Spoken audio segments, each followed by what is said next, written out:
വരുന്ന ലോക്സഭാ തെരഞ്ഞെടുപ്പിൽ 3ാം സീറ്റ് വേണമെന്ന ആവശ്യത്തിൽ മുസ്ലിം ലീഗ് ഉറച്ചു നിൽക്കുകയാണ്. ഒന്നുകിൽ അധിക സീറ്റ് അല്ലെങ്കിൽ രാജ്യസഭാ സീറ്റ് തങ്ങൾക്ക് അവകാശപ്പെട്ടതാണ്, തങ്ങൾക്ക് വേണം എന്ന് മുസ്ലിം ലീഗ് കടുത്ത നിലപാടെടുത്തിരിക്കുകയാണ്. പക്ഷേ കോൺഗ്രസ് നേതൃത്വം അതിനോട് മുഖം തിരിച്ചു നിൽക്കുകയാണ്. നിലവിലെ സാഹചര്യത്തിൽ അധിക സീറ്റോ എന്തിന് രാജ്യസഭാ സീറ്റ് പോലും ഉറപ്പിച്ച് പറയാൻ അല്ലെങ്കിൽ അങ്ങനെ ഒരു വാഗ്ദാനം നൽകാൻ കഴിയില്ല എന്നാണ് കോൺഗ്രസിന്റെ നിലപാട്. എന്തായാലും 25-ന് UDF യോഗം ചേരുന്നുണ്ട്. അപ്പോൾ ആ ഒരു യോഗത്തിൽ ഇക്കാര്യത്തിൽ ഒരു അന്തിമ തീരുമാനം ഉണ്ടാകുമെന്നാണ് പ്രതീക്ഷിക്കുന്നത്. ദൗസർ, എന്തു തോന്നുന്നു? ലീഗിന് 3ാം സീറ്റ് അർഹതപ്പെട്ടതാണ് എന്ന് പല കോൺഗ്രസ് നേതാക്കളും തുറന്നു പറയുക ചെയ്തിട്ടുണ്ട്. പക്ഷേ അത് കൊടുക്കാൻ കഴിയില്ല എന്ന് പറയുന്നു. അപ്പോൾ എന്ത് സംഭവിക്കും? ലീഗിന് 3ാം സീറ്റ് ലഭിക്കുമോ, അതോ രാജ്യസഭാ സീറ്റ് ലഭിക്കുമോ, അതോ വെറും ഒരു സ്വപ്നം മാത്രമായി അവശേഷിക്കുമോ? ഇതിലൊരു കാര്യം ദിവ്യ, രാജ്യസഭാ സീറ്റ് കൊടുക്കുക എന്ന് പറയുന്നത് അത് പ്രത്യേകിച്ച് ഒരു സംഗതിയല്ല. കാര്യം മുസ്ലിം ലീഗിന് 2 രാജ്യസഭാ സീറ്റ് നേരത്തെ ഉണ്ട്. 2 രാജ്യസഭാ നേരത്തെ ഉണ്ടായിരുന്നതാണ്. അതാണിപ്പോൾ കൊടുക്കുമോ ഇല്ലയോ എന്ന് ഉറപ്പ്, അതിലൊന്നാണ് കൊടുക്കുമോ ഇല്ലയോ എന്ന് ഉറപ്പ് പറയാൻ പറ്റാതെ ആലോചിക്കണം. അതിൻ്റെ ഒരു അപമാനിക്കൽ, ഇതിൻ്റെ ഒരു അളവ് എത്രയാണെന്നുള്ളത്. ഇതിൽ മുസ്ലിം ലീഗിന് 3 സീറ്റിന് അർഹതയുണ്ടോ എന്നുള്ളത് അത് കേരള രാഷ്ട്രീയം അറിയുന്ന ആരും അതിൽ തർക്കിക്കൊന്നും തോന്നില്ല. കോൺഗ്രസ് നേതാക്കന്മാരാണ് ക്യൂ നിന്ന് പറയുന്നുണ്ട് മുസ്ലിം ലീഗിന് അത് അർഹതയുണ്ടെന്ന്. സതീശൻ പറയുന്നുണ്ട്, മുരളീധരൻ പറയുന്നുണ്ട്, എല്ലാവരും പറയുന്നുണ്ട് മുസ്ലിം ലീഗിന് 3 സീറ്റിന് അർഹതയുണ്ട് എന്ന കാര്യം കേരളം അംഗീകരിച്ചൊരു വസ്തുതയാണ്. അതിനിപ്പോൾ CPIക്ക് കൊടുത്ത സീറ്റുകളുടെ എണ്ണം ഇങ്ങനെ ഒരു കമ്പാരിസൻ്റെ പോലും ആവശ്യമില്ല. ഒറ്റ കാര്യം നോക്കിയാൽ മതി, ലോക്കൽ ബോഡിയിലെ മുസ്ലിം ലീഗിൻ്റെ പ്രാതിനിധ്യം എത്രയാണ്, UDFിൻ്റെ മൊത്തം പ്രാതിനിധ്യത്തിൽ ലീഗിൻ്റെ അളവ് എത്രയാണ്. ഇനി മുസ്ലിം ലീഗിൻ്റെ കേരളത്തിൽ ഏറ്റവും സ്ട്രൈക്ക് റേറ്റുള്ള പാർട്ടിയാണ് മുസ്ലിം ലീഗ്. ഇതൊരു വസ്തുതയാണല്ലോ. അപ്പോൾ എന്നിട്ടും ഇന്നിപ്പം മന്ത്രി P. രാജീവ് പറഞ്ഞ പോലെ എന്നിട്ടും ഒരു അധിക സീറ്റിന് വേണ്ടി യാചിക്കേണ്ടി വരുന്ന അവസ്ഥ മുസ്ലിം ലീഗിനുണ്ട്. ഇത് ആ പാർട്ടിയെ നാണം കെടുത്തലാണ്, അപമാനിക്കലാണ്. അപ്പോൾ ഇതെന്തുകൊണ്ടാണ് കോൺഗ്രസ് അതിന് തയ്യാറാവാത്തത് എന്നുള്ള ചോദ്യത്തിൽ അവർ തമ്മിലുള്ള ഡിസ്കഷനിൽ കോൺഗ്രസ് പറഞ്ഞതായിട്ട് പുറത്തു വരുന്ന വാർത്തകൾ അത് സാമുദായിക സന്തുലനവുമായി ബന്ധപ്പെട്ട ഒരു പ്രശ്നമാണെന്നാണ്. ഇതെങ്ങനെയാണ് സാമുദായിക സന്തുലനത്തെ ബാധിക്കുന്നതെന്ന് ഇപ്പോൾ കോൺഗ്രസ്സിന് ഇപ്പോൾ 15 MP കേരളത്തിൽ നിന്നുണ്ട്. കേരളത്തിൽ മുസ്ലിങ്ങൾ 25% ജനസമൂഹമാണ്. മുസ്ലിങ്ങളിൽ നിന്ന് ഒരു MP, ഒരു ലോക്സഭാ MP കോൺഗ്രസ്സിനില്ല. അപ്പോൾ ഈ സാമുദായിക സന്തുലനത്തെക്കുറിച്ച് എന്താ കോൺഗ്രസ് ആലോചിക്കാത്തത്? 15 MP കോൺഗ്രസ്സിനുള്ളപ്പോൾ ഒരു മുസ്ലിം MPയും ഇല്ല. എന്താ സാമുദായിക സന്തുലനത്തിന് ഒരു പ്രശ്നമില്ല അവിടെ? 15 MP കോൺഗ്രസ്സിനുള്ളപ്പോൾ 5 പേർ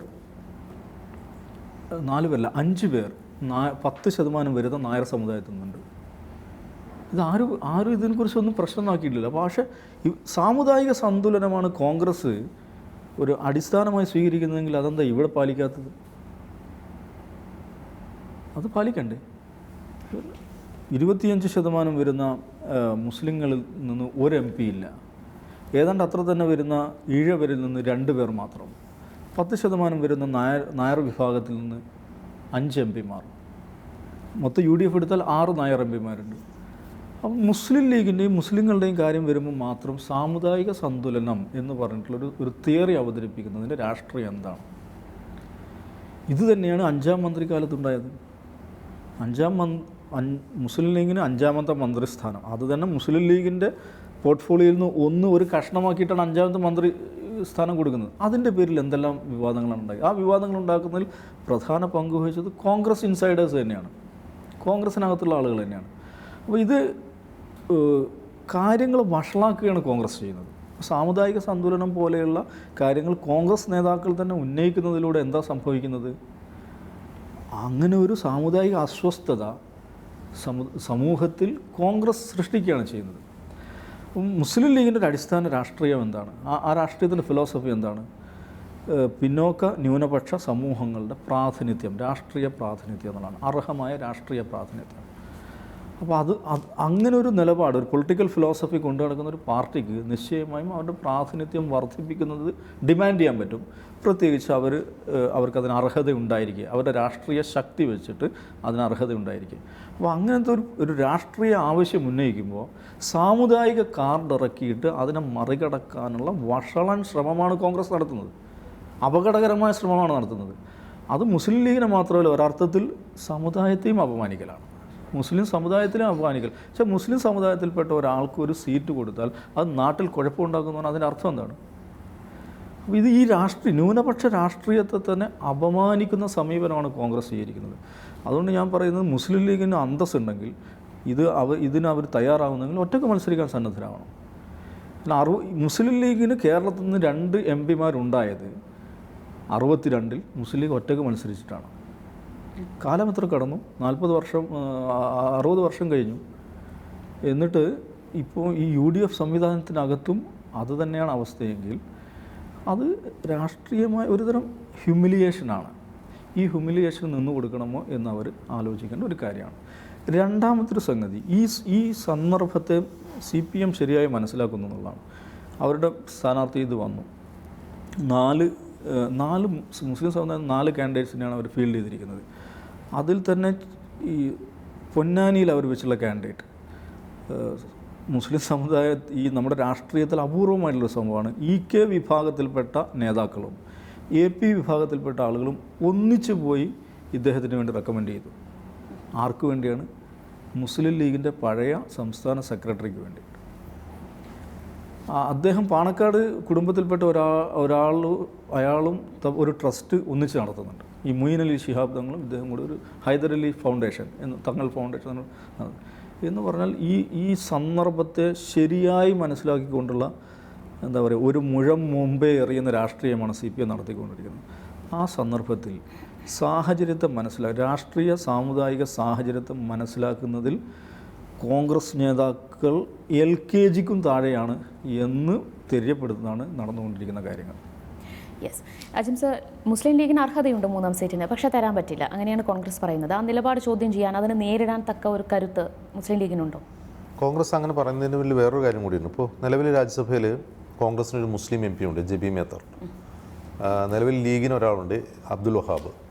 അപ്പോൾ ഇനി ഒരു രാജ്യസഭാ സീറ്റ് അല്ലെങ്കിൽ ലോക്സഭാ സീറ്റ് അവർ നോക്കുമ്പോൾ അവരുടെ പ്രശ്നം, അവരെ ആലോചിക്കുന്നത് 5ാം മന്ത്രിസ്ഥാനത്തിന് വേണ്ടി ലീഗ് നടത്തിയ സമ്മർദ്ദത്തെ തുടർന്നുണ്ടായ സാമുദായ കാലുഷ്യമുണ്ട്. സാമുദായ കാലുഷ്യം എന്ന് പറഞ്ഞാൽ ഇപ്പോൾ ഇന്ന് ലീഗിന് ഇത് അർഹതയുണ്ടെന്ന് പറയുന്ന 2 പേര് VD സതീശനും മുരളീധരനുമാണ്. ഈ 5ാം മന്ത്രി വിവാദ കാലത്ത് ഇവർ 2 പേരും അഭിപ്രായം എന്തായിരുന്നു നിങ്ങൾക്കറിയാം? അത് അന്നത്തെ ആ അവസ്ഥ വഷളാക്കിയതിൽ ഇവർക്കൊക്കെയും പങ്കുണ്ട്. മുസ്ലിം ലീഗിനെതിരെ അതിരൂക്ഷമായ വിമർശനമൊക്കെ ഉന്നയിച്ച ആളാണ് മുരളീധരനും സതീശനും. അത് നമ്മൾ മറന്നു പോകരുത്. അപ്പോൾ അന്നത്തെ ഒരു സാഹചര്യമാണ് അവർ വിചാരിക്കുന്നത്. ഇപ്പോൾ ഒരു സീറ്റ് കൂടി കൊടുത്താൽ എന്തായിരിക്കും സംഭവിക്കുക എന്നൊരു ഭയമാണ് അവർക്ക്. ആ ഭയം ഉണ്ടാക്കുന്നതിൽ ഇപ്പോൾ കഴിഞ്ഞ ദിവസം കേരള കൗമുദി പത്രം, ആ പത്രത്തിൻ്റെ പശ്ചാത്തലം എന്താ നമുക്കറിയാമല്ലോ. ആ പത്രത്തിൽ വന്നൊരു ഹെഡിങ് ഇങ്ങനെയാണ്: ലീഗിൻ്റെ സമ്മർദ്ദത്തിന് കോൺഗ്രസ് വഴങ്ങുന്നു, ചിലപ്പോൾ രാജ്യസഭാ സീറ്റ്. ഇത് സമ്മർദ്ദമാണ്. ലീഗ് ഉയർന്ന സമ്മർദ്ദമല്ല, ഒരു ആവശ്യമാണ്. അതിൽ ചർച്ചയാണ് നടക്കുന്നത്, സമ്മർദ്ദമല്ല. അവർക്ക് ആവശ്യമുണ്ടെന്ന് ആവശ്യം പറയുന്നു, അതിന്മേൽ ചർച്ച നടക്കുന്നു. അപ്പോൾ ഈ സമ്മർദ്ദത്തിന് കോൺഗ്രസ് വഴങ്ങുന്നു എന്ന് പറയുമ്പോൾ അതിൻ്റെ ടോൺ മാറി. ആ ടോൺ മാറ്റുന്നതിന് പിന്നിൽ കഴിഞ്ഞ 10-75 വർഷമായിട്ട് കേരളത്തിൽ അതിശക്തമായി പ്രവർത്തിക്കുന്ന RSSന് നല്ല പങ്കുണ്ട്. RSS പറയുന്നത് എന്താണ്? കേരളത്തിലെ ന്യൂനപക്ഷം സംഘടിത ന്യൂനപക്ഷമാണ് എന്ന് പറയുന്നത് ആദ്യം പറഞ്ഞ AK ആൻ്റണി അല്ല, അത് RSS ആണ്, കേസരി വാരികയാണ്. അതായത് കേരളത്തിലെ മറ്റ് സംസ്ഥാനങ്ങളിലെ ന്യൂനപക്ഷം പോലെയല്ല കേരളത്തിലെ ന്യൂനപക്ഷം, അത് ക്രൈസ്തവരാവട്ടെ മുസ്ലിങ്ങളാവട്ടെ, അവർ സംഘടിതരാണ്. അവർ രാഷ്ട്രീയമായി സംഘടിച്ചു എന്നുള്ളതാണ് ഒരു കുഴപ്പം. മറ്റൊരിടത്തും അവർ സംഘടിതരല്ല. അപ്പോൾ ഇവിടെ രാഷ്ട്രീയമായി സംഘടിച്ചു എന്നുള്ളത് കൊണ്ട് അവർക്ക് എന്ത് കിട്ടുന്നു? മുസ്ലിം സമുദായമാകട്ടെ ക്രൈസ്തവ സമുദായമാകട്ടെ അവർക്ക് അവരുടെ പ്രിവിലേജ് അവർ ചോദിച്ചു വാങ്ങുന്നു. അത് സർക്കാർ ജോലികളായാലും പൊളിറ്റിക്കൽ സീറ്റുകളിലായാലും രാഷ്ട്രീയ നേതൃസ്ഥാനങ്ങളിലായാലും എല്ലായിടത്തും അവർ ആവശ്യമുള്ളത് ചോദിച്ചു വാങ്ങുന്നു എന്നുള്ളത് RSSൻ്റെ പ്രശ്നമാണ്. അപ്പോൾ RSS കഴിഞ്ഞ 75 വർഷമായിട്ട് നടത്തിയിട്ടുള്ളൊരു പ്രചാരണത്തെ കോൺഗ്രസിൻ്റെ നേതൃത്വത്തെ ബാധിച്ചു എന്നുള്ളതാണ് പ്രശ്നം. അത് കരുണാകരൻ ശക്തനായിരുന്ന കാലം വരെ അദ്ദേഹം അത് അനുവദിച്ചിട്ടില്ല.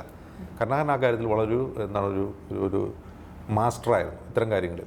അത് ആർക്കൊക്കെ എവിടെയൊക്കെ സീറ്റ് കൊടുക്കണം, അത് ഏതൊക്കെ കമ്മ്യൂണിറ്റിയെ ബാധിക്കും, എവിടെ നിന്നൊക്കെ വോട്ട് കിട്ടും എന്നുള്ളതിനെക്കുറിച്ച് അദ്ദേഹത്തിന് കൃത്യമായ ധാരണയുണ്ടായിരുന്നു. അതിൽ അദ്ദേഹം ഒരു മാസ്റ്ററായിരുന്നു. കരുണാകരന് ശേഷം കോൺഗ്രസ്സിന് അത്തരം കാര്യങ്ങളിൽ ബോധമില്ല എന്ന് മാത്രമല്ല, അത് ഇപ്പം ഞാൻ ദിവസേ പറഞ്ഞല്ലോ, KS ഹംസയെ പൊന്നാനിയിൽ നിർത്തി. എന്തുകൊണ്ട് നിർത്തി എന്നുള്ളത് അദ്ദേഹം പറഞ്ഞു. അതായത് മുസ്ലിം സമുദായത്തിലെ ഏതൊക്കെ കമ്മ്യൂണിറ്റികളാണ് ആ സ്ഥാനാർത്ഥിത്വത്തെ പിന്തുണയ്ക്കുന്നത് എന്നുള്ളത്. യഥാർത്ഥത്തിൽ പൊന്നാനിയിൽ ഹംസ ജയിക്കുക എന്നുള്ളത് മാത്രമല്ല എൻ്റെ ലക്ഷ്യം, കോഴിക്കോട്ടെ എളമരം കരീമും ജയിക്കുക എന്നുള്ളതും ആ സ്ഥാനാർത്ഥിൻ്റെ ലക്ഷ്യമാണ്. അപ്പോൾ അങ്ങനെ പല കാര്യങ്ങൾ ചിന്തിച്ചിട്ടാണ് CPM ഒരു സ്ഥാനാർത്ഥി നടത്തുന്നത്. പക്ഷേ കരുണാകരന് ശേഷമുള്ള കോൺഗ്രസ് അത്തരം കാര്യങ്ങൾ ഈ സോഷ്യൽ എഞ്ചിനീയറിംഗിൽ അവർ അമ്പെ പരാജയമാണെന്ന് മാത്രമല്ല, അവർക്ക് അതുവരെ ഉണ്ടായിരുന്ന സ്ട്രോങ് ഹോൾഡുകളിൽ അവർ വീക്കാവുകയാണ് ചെയ്യുന്നത്. പ്രത്യേകിച്ച് മധ്യകേരളം നോക്കുക. തൃശ്ശൂർ ജില്ല എന്ന് പറഞ്ഞാൽ കോൺഗ്രസിൻ്റെ ശക്തമായൊരു കേന്ദ്രമായിരുന്നു തൃശ്ശൂർ ജില്ല. കരുണാകരൻ്റെ കാലത്ത് അദ്ദേഹത്തിൻ്റെ തട്ടകമായിരുന്നു അത്. അവിടെ തൂത്തുവാരിക്കൊണ്ടിരുന്ന കോൺഗ്രസ് ഇന്ന് തൂത്തുവാരപ്പെട്ടിരിക്കുകയാണ്. തൃശ്ശൂർ, കോട്ടയത്ത് എന്താണ് സംഭവിക്കുന്നത്, ഇടുക്കിയിൽ എന്താണ് സംഭവിച്ചുകൊണ്ടിരിക്കുന്നത്, എറണാകുളം ജില്ലയിൽ എന്താണ് സംഭവിക്കാൻ പോകുന്നത്, ഇതിനെക്കുറിച്ച് യാതൊരു ബോധവുമില്ലാതെ ഇത്തരം കാര്യങ്ങൾ അവർക്ക് അറിയില്ല എന്ന് മാത്രമല്ല, അതിലിപ്പോഴും ഈ RSSൻ്റെ അന്നത്തെ പ്രചാരണത്തെ പിന്തുടർന്നുകൊണ്ട് കോൺഗ്രസ് ഇപ്പോഴും മുന്നോട്ട് പോവുകയാണെന്നുള്ളതാണ് ഏറ്റവും പ്രശ്നമുള്ളത്. പിന്നെ മറ്റൊന്ന്, ഈ സീറ്റ് കൊടുത്തില്ലെങ്കിൽ രാജ്യസഭാ സീറ്റ് കിട്ടുമെന്ന പ്രതീക്ഷ ലീഗിനുണ്ട്. അത് അവർക്ക് അർഹതപ്പെട്ട് തന്നെയാണ്. കാരണം മുമ്പ് അവർ കേരള കോൺഗ്രസിന് വേണ്ടി ഒഴിഞ്ഞു കൊടുത്തൊരു സീറ്റാണത്. അപ്പോൾ അത് അവർക്ക് തിരിച്ചു കിട്ടാം. പക്ഷേ അത് തിരിച്ചു കിട്ടേണ്ട സമയം ഇതാണെന്നൊരു ക്വസ്റ്റ്യനുണ്ട്. കാരണം ഈ സമയം എന്ന് പറഞ്ഞാൽ കോൺഗ്രസ് അധികാരത്തിലില്ലാത്ത MLA-മാരുടെ എണ്ണം കുറവുള്ള സമയമാണ്. അതേസമയം UDF-ന് മേൽക്കൈയുള്ളൊരു സമയത്താണെങ്കിൽ ലീഗിന് ധൈര്യമായിട്ട് അത് ചോദിക്കാം. ഇപ്പം ചോദിച്ചിട്ട് ഇനി അത് കൊടുക്കാൻ തയ്യാറാണെന്ന് കരുതുക, ആ പ്രചാരണം വേറെ രീതിയിലായിരിക്കും വരും. ആ പ്രചാരണം വരുവാണ് ഇപ്പോൾ നിലവിൽ UDF-ൻ്റേതായി ഉള്ള MP-മാരും രാജ്യസഭാ MP-മാർ മുഴുവൻ ഒരൊറ്റ സമുദായത്തിൽ നിന്നാണെന്നുള്ള പ്രചാരണം വരും. അപ്പോൾ ഇതാണ് കോൺഗ്രസിനെ ഭയപ്പെടുന്നത്. പക്ഷേ കോൺഗ്രസിന് ഇത് എങ്ങനെ മറികടക്കുന്നതിനെക്കുറിച്ച് ക്ലൂലെസ് ആണ് അവർ. അതാണ് എൻ്റെ പ്രശ്നം. യെസ്, എന്തായാലും എന്താകും ഇനി കോൺഗ്രസ് ഈ ഒരു പ്രശ്നത്തിന് എങ്ങനെ പരിഹാരം കാണുമെന്നത് 25-ന് ചേരുന്ന യോഗത്തിൽ അറിയാൻ കഴിയും. രാജ്യസഭാ സീറ്റോ അധിക സീറ്റോ ലഭിച്ചില്ല എങ്കിൽ എന്താകും ഇനി ലീഗ് എടുക്കാൻ പോകുന്ന ഒരു തീരുമാനം, നിലപാട് എന്നതും കാത്തിരുന്ന് കാണാം. ഇന്നത്തെ ഔട്ട് ടു ഫോക്കസ് ഇവിടെ പൂർണ്ണമാകുന്നു. വീണ്ടും കാണാം. നമസ്കാരം.